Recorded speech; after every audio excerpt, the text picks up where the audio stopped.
Hello, good day everyone, especially to my tutor. And my name is Henry Jatau Anak Naim. I'm the student of Master of Early Childhood Education in Open University Malaysia, Miri Learning Center, January 2020 intake. So today I'm going to present my assignment on HMEC 5323, which is Early Intervention Theory and Practice. So we move on with the introduction. And the introduction, every child is special. Some children might not grow and develop according to their parents' or family's expectations. And when a child is born, family rely on many different resources to help them as they help their child to grow and develop. And early intervention is very important in special needs children's life, as it helps to improve the children's developmental trajectory and outcomes for children, families, and communities. This is based on Goody, Dear Van Duff, and Colgan 2011. So the purpose of this assignment, number one, is to observe a special needs child and plan suitable activities or early intervention to reduce the possibilities of the delayed development in the child. So we move on with the characteristic of the chosen child. Number one, his name is Firdaus and he is a male.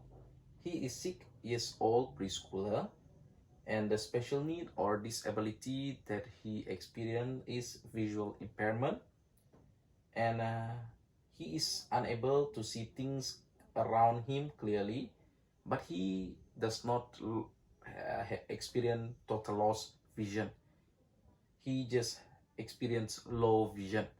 And according to what I have read, there are two types of visual impairment. Number one is total loss or total blind.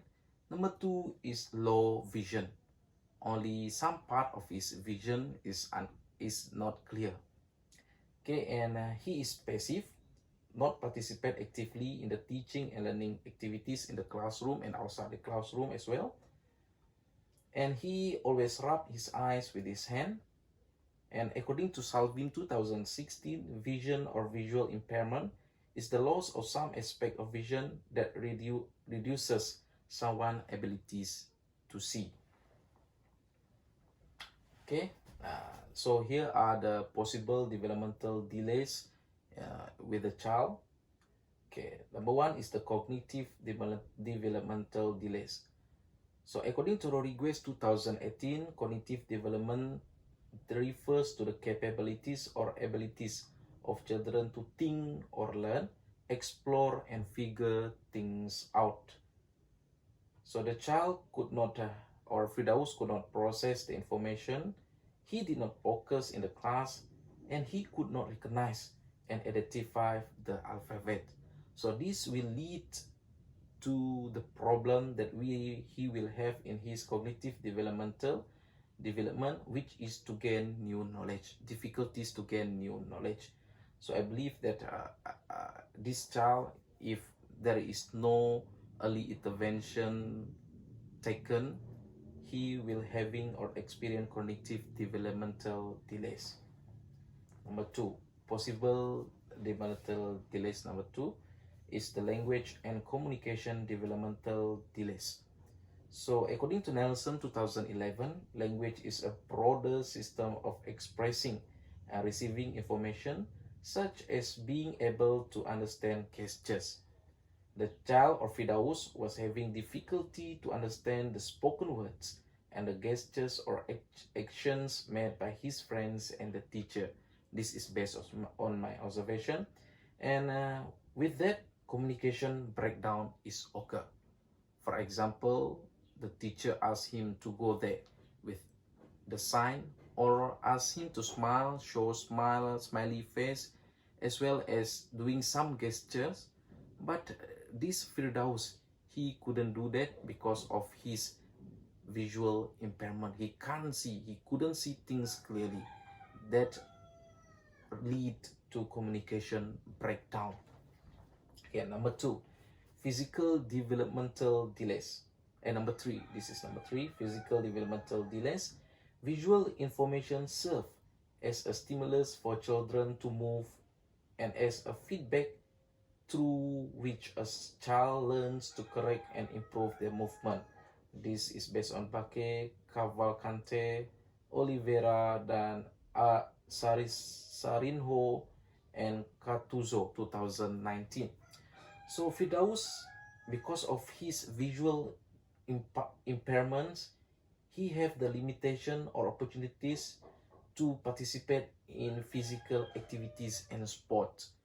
So he is less active or passive, and this will lead to developmental delays in his physical, because his gross motor skill will not develop if he did not actively participate in the physical activities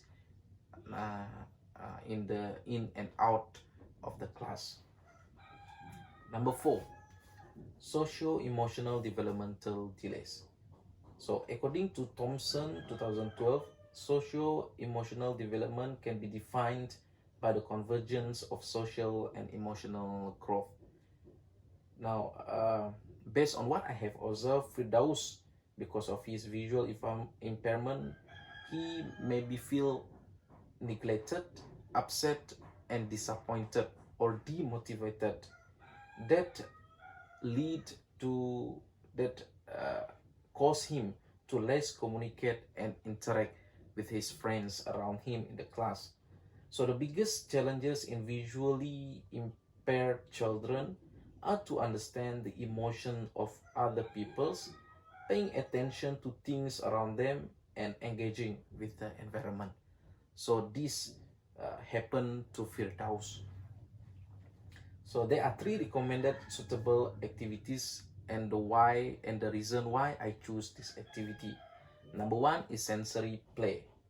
For example, one of the examples is what is in the box. This is a game, a sensory play game, and this activity will allow the child to use his senses and allow him to think, and this will help to develop his language as well as his cognitive skill. This is because even though they have this some of visual loss or visual impairment, but somehow they still can use the other senses to learn and to develop, and this will help them to continue to develop. And activity number 2 is shared reading. Through shared reading, the child will learn words and will allow thinking and expressing his feeling. Now, shared reading can be with a mother, father, adults, or teachers with the child using big book. So the teacher can bring the child to the front or a suitable place and bring him to conduct this shared reading activity together. The teacher can introduce him with the pictures, the big pictures, or even with the word, and teacher can tell the story to him and ask what he thinks about the story, and this will help him to develop in his socio-emotional as well as his cognitive ability. Now, number 3, the third activity is the peer-mediated support strategies, which is through a game called Follow Me. This game, Follow Me, means the teacher can assign the child with his pair or peer, and the teacher give instruction, a few actions for them to do, and the pair or his peer of the visually impaired child can lead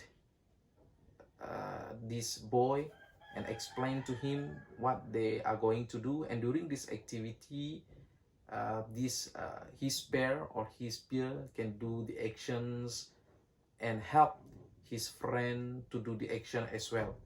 And this will allow movement and role play as well as this will help them to improve.